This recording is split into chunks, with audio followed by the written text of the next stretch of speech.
بہلول نے حضرت جنید بغدادی سے پوچھا، شیخ صاحب کھانے کے آداب جانتے ہیں؟ کہنے لگے، بسم اللہ کہنا، اپنے سامنے سے کھانا، لقمہ چھوٹا لینا، سیدھے ہاتھ سے کھانا، خوب چبا کر کھانا، دوسرے کے لقمے پر نظر نہ کرنا، اللہ کا ذکر کرنا، الحمدللہ کہنا، اول و آخر ہاتھ دھونا۔ بہلول نے کہا، لوگوں کے مرشد ہو اور کھانے کے آداب نہیں جانتے؟ اپنے دامن کو جھاڑا اور وہاں سے اٹھ کر آگے چل دیے۔ شیخ صاحب بھی پیچھے چل دیے۔ مریدوں نے اصرار کیا، سرکار وہ دیوانہ ہے، لیکن شیخ صاحب پھر وہاں پہنچ کر پھر سلام کیا۔ بہلول نے سلام کا جواب دیا اور پھر پوچھا، کون ہو؟ کہا، جنید بغدادی جو کھانے کے آداب نہیں جانتا۔ بہلول نے پوچھا، اچھا بولنے کے آداب تو جانتے ہوں گے؟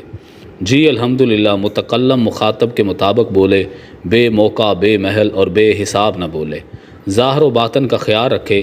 بہلول نے کہا، کھانا تو کھانا، آپ بولنے کے آداب بھی نہیں جانتے؟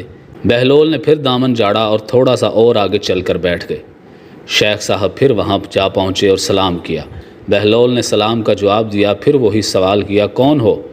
شیخ صاحب نے جواب دیا، جنید بغدادی جو کھانے اور بولنے کے آداب نہیں جانتا۔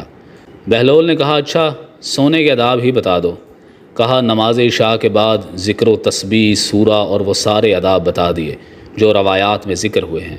بہلول نے کہا، آپ یہ بھی نہیں جانتے؟ اٹھ کر آگے چلنا ہی چاہتے تھے کہ شیخ صاحب نے دامن پکڑ لیا اور کہا، جب میں نہیں جانتا تو بتانا آپ پر واجب ہے۔ بہلول نے کہا، جو آداب آپ بتا رہے ہیں وہ اصل نہیں ہے، اصل کچھ اور ہے۔ اصل یہ ہے کہ جو کھا رہے ہیں وہ حلال ہے یا حرام۔ لقمہ حرام کو جتنا بھی آداب سے کھاؤ گے وہ دل میں تاریکی ہی لائے گا، نور و ہدایت نہیں لائے گا۔ شیخ صاحب نے کہا، جزاک اللہ۔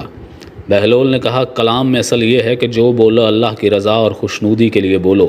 اگر کسی دنیاوی غرض کے لیے بولو گے یا بیہودہ بولو گے تو وہ وبال جان بن جائے گا۔